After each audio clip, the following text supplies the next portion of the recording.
Hi. Gosh, I look in the front row and I know these people. They happen to be from my hometown. Actually, went to school with Susie, didn't we, Susie? Well, thank you for having us today. Obviously, there is always a lot of questions around federal funds, invoicing, State Board of Accounts audits, and how all this kind of plays together. So I am the director of the local programs for the state of Indiana with Indot. Cassandra Hudson came with me today. She is a program director, so she directly deals with the authorization of federal funds. So when we talk about federal funds, we're talking about the funds that actually are coming or funneling through Indot on this. So, oh, thanks. Yeah, you're fine. You can just leave it there. So how many of you in here, I'm trying to get a feel, have federal aid projects through Indot, local federal aid projects? Several of you? Okay, so we may be a little bit all over the place today, but we are here to answer your questions because there are a lot of questions that come to Indot in regards to these federal funds. So when you have a federal aid project, you enter into a contract, usually with a consultant for design. And every invoice submitted for payment or reimbursement needs to be compared to the contract that you have with this consultant. Because, obviously State Board of Accounts will come in and they'll look at this stuff later. But there are a lot of things that you may be paying for that you don't need to be paying for. Or the billings are incorrectly or something to that nature. We see this a lot. So the invoices need to show that it was reviewed and approved by the appropriate owner of the project.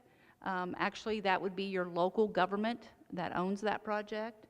Some of the things that you could be reimbursed back for are utility relocation, railroad consultants, and those consultants actually even have hired other people to help them with the development and different things of your contracts. One of the things that we see a lot with local communities is that we're not getting billed on a regular basis. So let's just say that you've asked for federal funds for preliminary engineering. We may see 6, 7, 8 months, a year, 3 years go by before anyone is asking for reimbursement, when in fact we know that these funds are being expended. Okay, so it's your responsibility to pay the consultant. It is then your responsibility to ask for reimbursement from Indot. Okay, so the consultant gets paid. We're seeing this, but what we're not seeing is that a lot of local communities, governments, are not requesting these reimbursements. This is money that's just sitting there waiting on a purchase order to be reimbursed back to you guys. So we are now moving forward with a new policy asking local governments to submit at least one invoice per month to bill against that purchase order. Because that's federal funds that's just sitting there and no one is using those funds. And once we obligate those funds through federal highway, it's just a purchase order sitting there with money on it. And we don't want that because that money could be used for other things. But in this case, some local governments will not ask for reimbursement for several months to a year or two later. Federal highway now has a new law that we have not been following very closely. But that's about to come to an end with their, they call it an inactive status. So if after 6 months your purchase order is sitting there and there's no activity on it, Federal Highway will pull those funds back. That's not a good thing, because once those funds go back, we have no control to get them back. They go back into Federal Highway Administration's pot of funds. So we're asking that you submit your invoices much more frequent than has been in the past. So if you know you have a federal aid project, you need to be talking to whoever your employee of responsible charge is. Keep them informed. This same presentation is being given to a lot of local government people as well. But, you know, keep billing toward those purchase orders because we definitely need it. You know, we have a new automated system and tracking tool that's being built to notify finance when other personnel, if an invoice is entered too soon after the last invoice, okay? So we are having to make major changes to our system as well to be able to follow Federal Highways guidelines and rules. So we have suggested wording that the project manager now has for when he approves your invoices, when you send them in. The project manager that's hired by Indot will oversee these invoices and also help you with being reimbursed in a timely manner. So, you know, that's kind of just a little side note there. But each invoice that's submitted must match the billing terms of the contract. So you as an auditor, you should really make sure that you get a copy of that contract to see what actually services you're paying for. The cost reimbursements, the cost plus fixed fees, the negotiated hourly rates, lump sums, unit prices. There's just variable ways that these invoices can be billed. So types of contracts, cost reimbursements, obviously railroad is one.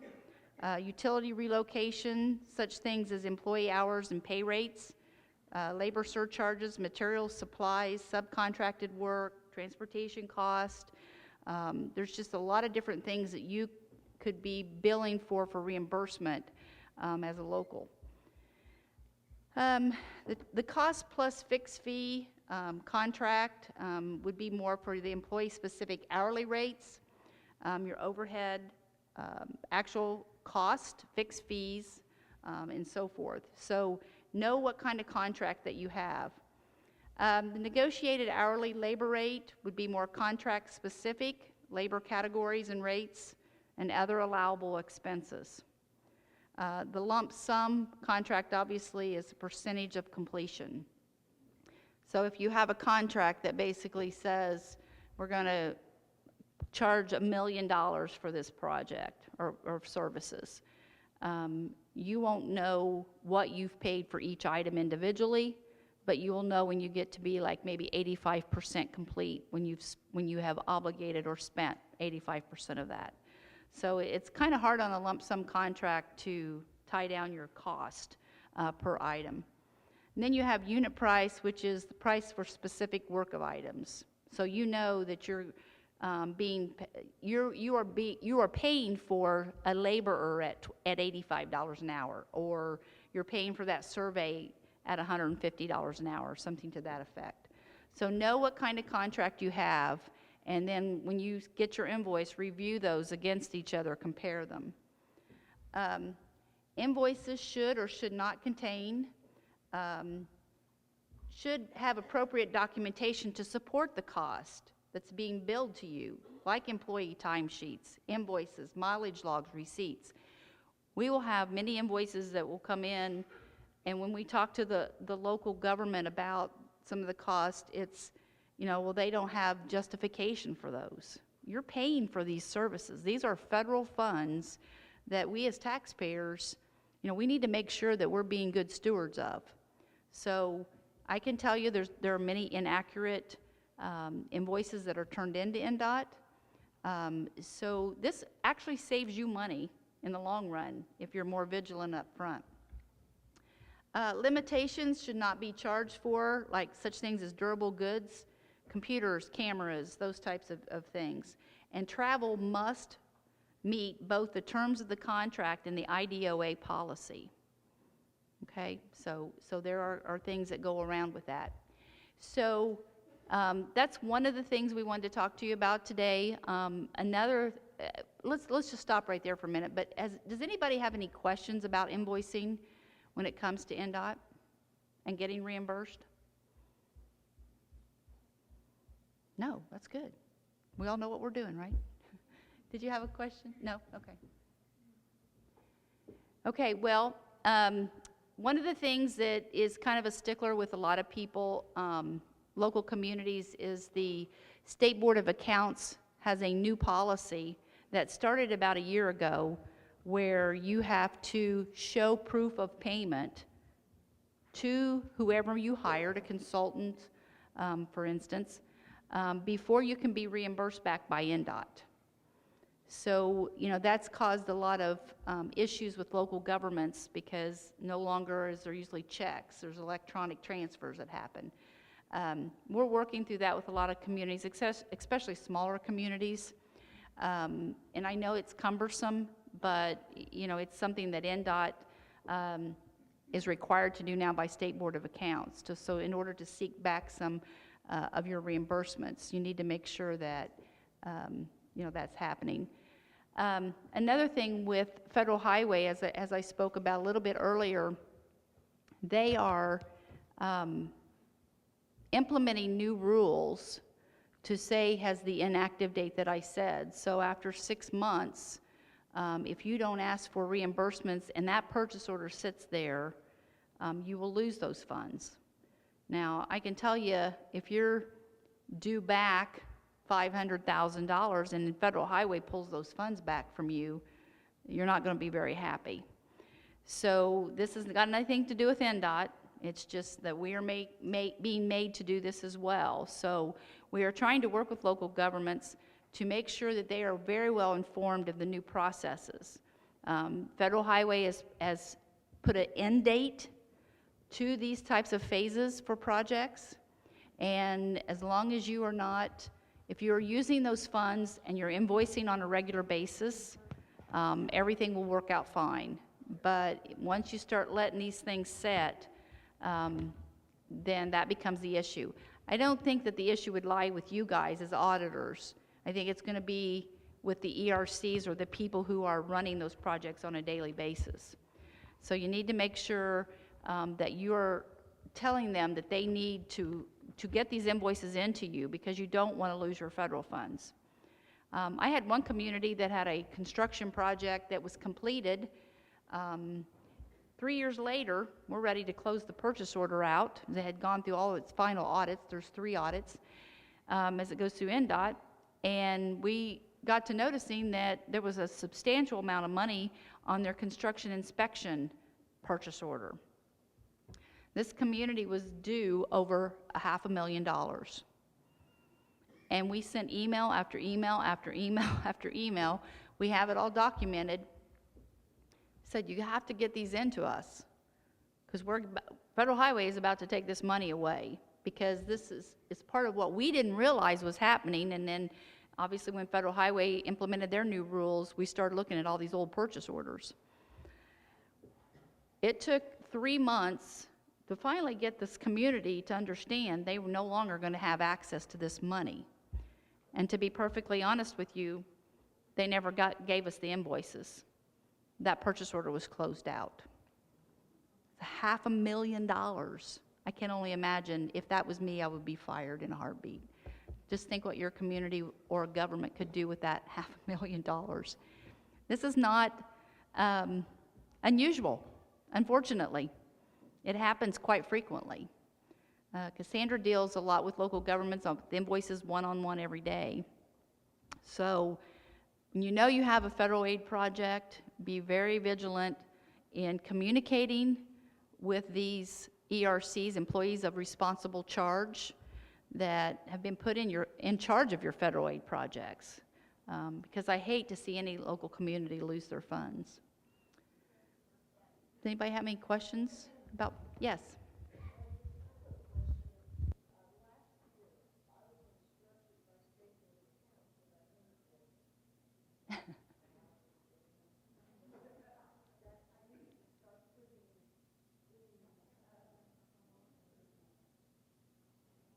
It's not on.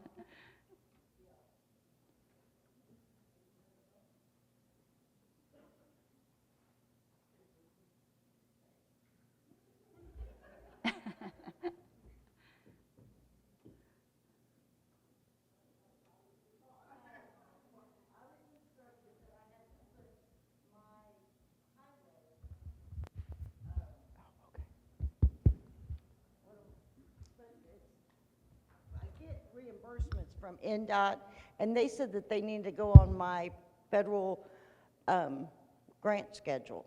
I have never put it on there. Last year is the first year they told me I needed to put it on there. The federal what? Say that again, federal what? On my federal grant schedule, my annual report. Oh, on your annual rate schedule? Is that what you said? No. Oh, grant schedule. The schedule of expenditures of federal awards that they have to submit to the federal, it has to go back to the federal government. They have a federal audit on it.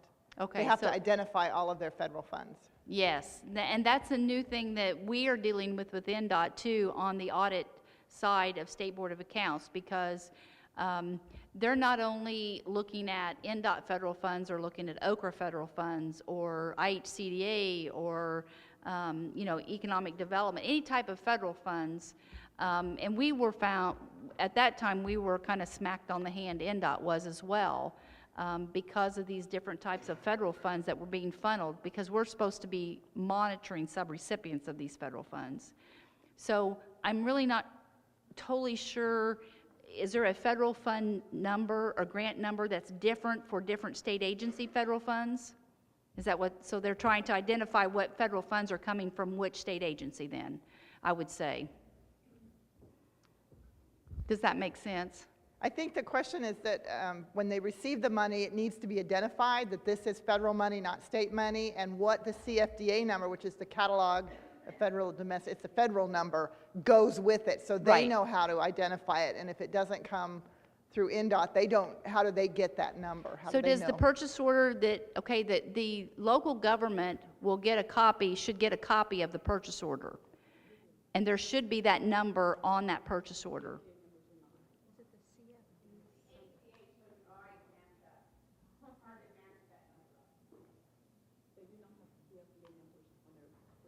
I can't hear what they're too far in the back. On the LPA invoice, there's never a CFDA number. That's something that through the annual report in the grant schedule that we have to fill out, we have to find. And usually it's, the highway department should have it, or you go to the catalog, the CFDA catalog, and you find that CFDA number. But local road and street, or not local road, but highway does have their own, depending on the agency, their special CFDA number. Okay. It's So federal each funds. We have town- to report that Okay, as a so federal each grant. town has their own number, is that what you're telling me? Each what, I'm sorry? Each town or each government, city? Well, we're counties, so. Or counties, each counties, yeah. No, it's No, a you do federal not. identification number that highway has from the agency in Washington, Okay, so we, each grant. so we need to do a better job at identifying this on a contract to Your help you people out. needs to talk to other people and get everybody on the same page. That would That's- help well, county auditors. And I have no problem talking to anybody, ask my Yeah, friends up here. I mean, So we need to try to find out how we identify that number. it would be with- very helpful. And then to put it on the contract so that you all can access that real simple. Absolutely. Yes. Are you taking this down? Take this down. Should I have my secretary write this down here? We will see what we can do to help you out. The ACH number and the EFT number, okay. CFDA. How many more acronyms do we have here?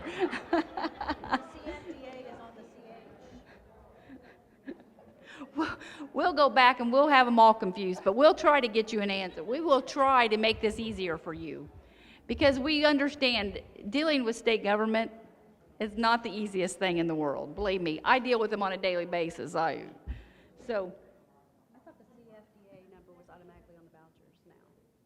the what, the CFDA? I thought that was automatic. Have you looked to see if the CFDA number is on the vouchers now? She thought it was automatically put on there now. It's supposed to be, but it's not. Okay, all right. We will work on that.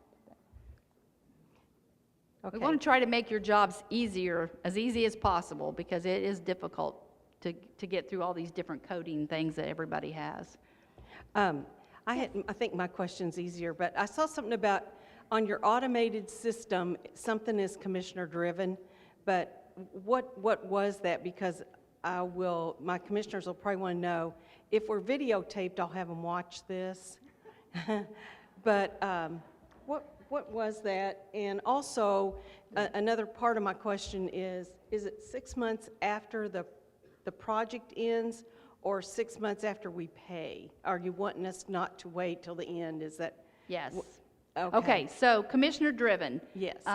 That is asking communities to bill NDOT once a month, Right. so that we can keep, as long as you do this on a regular basis, once a month, that's what she's asking, is to keep these things moving so that we don't run the risk of losing these federal funds.